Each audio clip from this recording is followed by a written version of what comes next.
भाई देसी अंडों की वैल्यू अपनी जगह, लेकिन आपको पता है कि शहर में ना लोग ज़्यादातर ना देसी अंडों की तरफ नहीं बल्कि वाइट अंडे जिनको हम वलैती अंडे कहते हैं वो ज़्यादा शौक से खाते हैं। एक तो ये अंडे ना देसी अंडों से ज़्यादा साइज में बड़े होते हैं और इसकी कीमत भी कम होती है, और उससे ये कि इसका जायका अब शहरियों के मुंह को लग चुका हुआ है, वो ज़्यादा इसी को फोकस करते हैं।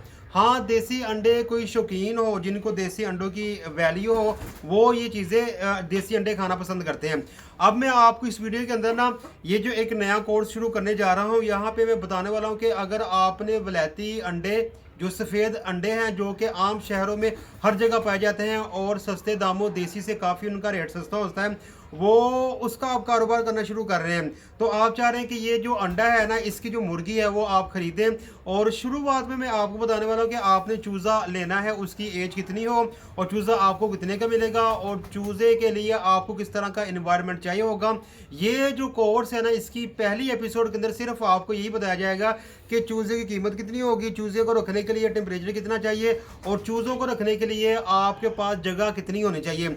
अब मैं बात करूंगा 100 चूज़ों के हवाले से। शुरू करने से पहले मैं यही कहूंगा कि मेरे चैनल को सब्सक्राइब करें और बेल आइकन को लाजिम प्रेस करें। हम आपको बताते हैं कि आप पोल्ट्री फार्म के हवाले से कौन सा बेहतरीन किस्म का कारोबार कर सकते हैं और कितने में। चलिए जी शुरू करते हैं।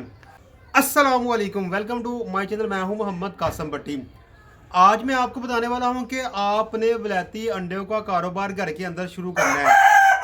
आपके पास ना शेड मौजूद है जो कि आपके छत के ऊपर है, या फिर आपके पास एक ऐसा कमरा है जो साइज में काफ़ी यूँ कह लें कि 12x8 का 12x14 का, यस जैसे कि एक आम कमरा होता है और उसके अंदर तकरीबन 100 मुर्गियां आसानी के साथ आ जाएं। तो सबसे पहले मैं बात करूंगा कि आपने इस वाइट अंडे का या फिर वलैती अंडे का कारोबार शुरू करने के लिए इसके लिए जो चूज़ा लेके आना है, चूज़े को रखने के लिए किस तरह की जगह होनी चाहिए। जगह की बात मैं इसलिए कह रहा हूँ कि अगर आपके पास शेड मौजूद है और शेड के अंदर ना आपने 100 चूज़े रखने हैं, तो 100 चूज़े चंद दिन बाद ना बड़े साइज की मुर्गियां बन जाएंगी।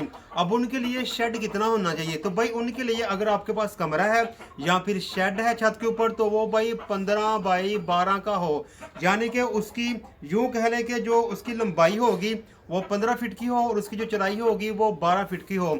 और उसके अंदर भाई आपने ये भी एहतमाम करना है कि जैसे आप चूज़ा पाल रहे हैं ना, चूज़ा पालने के बाद मुर्गियां बड़े हो जाएंगी और वो अंडे देंगी। अंडों के लिए आपने अलहदा से छोटे छोटे केबन बनाने हैं ताकि वो केबन के अंदर जाके अंडा दे, और इस तरह अंडा टूटेगा भी नहीं और ना मुर्गियां अंडे पिएंगी, क्योंकि आपको चाहिए खालस अंडे जो बिल्कुल किसी भी किस्म के डैमेज का शिकार ना हो। क्योंकि आपको पता है कि कस्टमर का नखरा काफ़ी होता है, हल्का सा भी अंडा डैमेज हो तो कस्टमर अंडा नहीं लेता और डैमेज अंडा जो होगा वो जल्दी ख़राब भी हो जाता है। इसी तरीके से आपने ये चीज़ें देखते हुए ना आपने शेड को इस तरह से अरेंज करना है कि जब आपका चूज़ा बड़ा हो के मुर्गी बनेगा और वो अंडों पे आ जाएगा, तो आपने क्या करना है कि उस तरह के तरतीब डब्बे लगाने हैं कि मुर्गियां उन डब्बों के अंदर जाके ना अंडे दे सकें।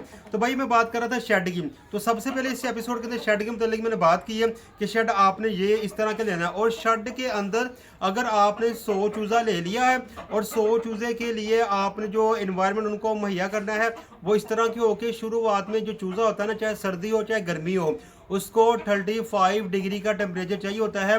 35 डिग्री और 98 फ़ारेनहाइट का उसको टेम्परेचर चाहिए होता है।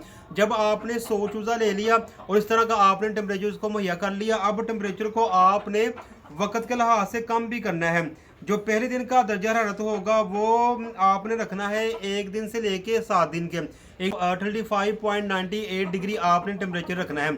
आपको इसके लिए मैयर टेम्परेचर में ये करने वाली गेज भी लानी पड़ेगी।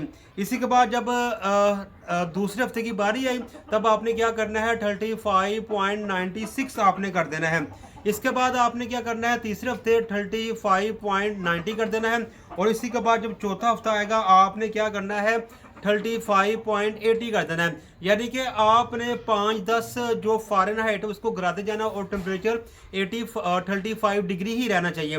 तो ये तकरीबन जो है ना टेम्परेचर ये 4 हफ्तों का होगा। मैंने 4 हफ्तों का इसलिए बताया कि 4 हफ्तों के बाद ना मुर्गी इस कंडीशन पे आ जाएगी कि भाई वो टेम्परेचर को कंट्रोल कर सके, किसी भी सर्दी और गर्मी को सह सके। तो भाई शेड आपने तैयार कर लिया, टेम्परेचर का आपने म्यार रख लिया, कमरे के अंदर आपने 3 बल्बों का एहतमाम कर लिया और फीड के बर्तन रख लें, तो ये आपका पहले दिन का काम हो गया और आपने चूज़ा लेके रख दिया। तो अगली एपिसोड के अंदर ना मैं आपको बताऊंगा चूज़े की कीमत क्या होगी और चूज़े को पहले दिन कौन सी खुराक देनी है और स्टेप बाय स्टेप आपने इसको कौन सी वैक्सीनेशन करनी है और पानी आपको किस तरह का बनाना है। तो भाई इस एपिसोड के अंदर सिर्फ इतना ही काफ़ी है। अगली एपिसोड के लिए मुझे दे इजाज़त। एक नई एपिसोड के साथ बहुत जल्द आपसे मुलाकात होगी। तब तक के लिए खुदा हाफिज़। अस्सलामु अलैकुम व रहमतुल्लाहि व बरकातुहू।